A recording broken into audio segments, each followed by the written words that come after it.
Hi guys, a quick mod talk before I continue on. Basically, last episode I was talking about getting Carjo leveled up using one of the mods like UFO or advanced follower tweaks or something. And there's another one, extensible follower framework. And I tried that one. And I managed to train Carjo up, but his level stayed at 30. His health doubled, which was useful, but he basically stayed the same level, so I'm not totally sure I was getting it right. So I've uninstalled it for now until I get it working. I've also found out that Carjo is not immortal. I'm used to UFO. When I played with followers the last time around, I played with the UFO, and all of the followers are very killable, as I'm sure you will remember. However, the vanilla game doesn't have it like that. The vanilla game leaves the follower in what they call protected mode. And it means when he goes down to one knee, when he's wounded, he goes down to one knee as if he's yielding, and all the enemy start ignoring him as long as there's something else for them to go for, i.e. me. I believe this is how it works. So as long as I'm in the picture, they won't kill him. I'm not totally sure what happens if I zone out, if they carry on, because the AI, I think, stops. However, if he gets hit by a fireball while he's in that particular state, then he's in trouble. If he's hit with a poisoned weapon and goes down, he can still die, and so on. If a trap hits him, I mean, there's still a lot of ways he can die, but when he goes down on one knee, the enemy will ignore him and come for me. So he's not unkillable, but it's probably what's kept him alive thus far, with him being, let's face it, so weak. But of course he could die very easily to a dragon, very easily to spellcasters and so on. So I've still got to worry about him, still got to panic about him. But I am still thinking about trying another follower mod to get him up to level 50. Because I'm level 50 something, he's level 30 apparently. He should be following my level, really. I mean, you know, I don't know what level he was when I found him, but he's been there the entire time. So, the other mod I was trying out was Equip Overhaul. It's a new mod, very cool. And what it does is, the first thing it does is it allows you to look all geared up. So, for example, if I had my sword out, my bow would go on my back.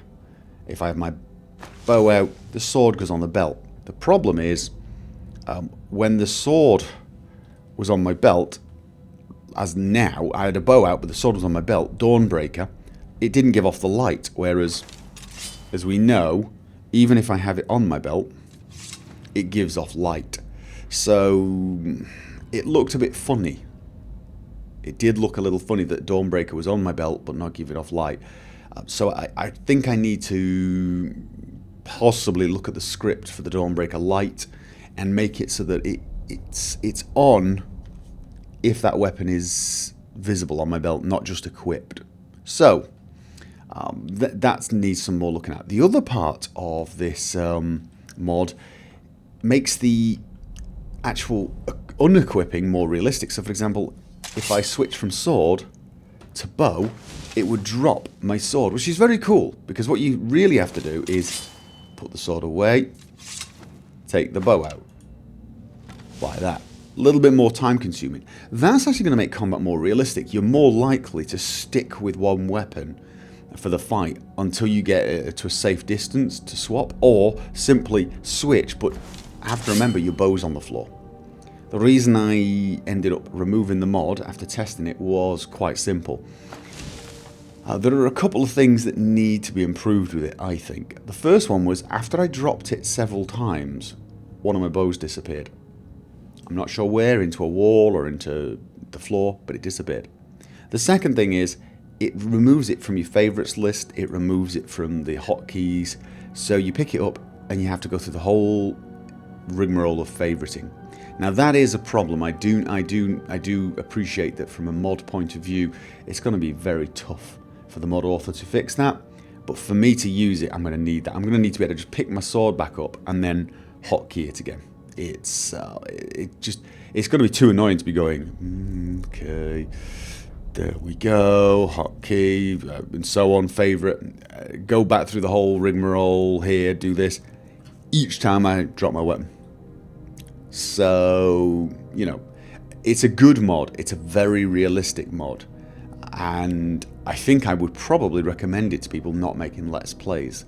But as you can imagine, on a Let's Play, that is going to be, well, let's face it, that is going to be very distracting and very annoying after a while. So I decided not to put it on my Let's Play in its current state. And I think that was it.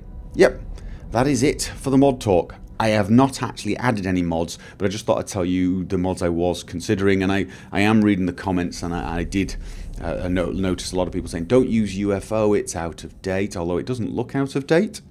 And try AFT, and I'm thinking of trying AFT next. I think I will give AFT a try if I can't get the extensible follower framework up and running. That did look good, actually, the follower framework one. It added a menu when you clicked on the follower, which was very easy to use, actually. Yep, that's it. I'm going to get on and play now.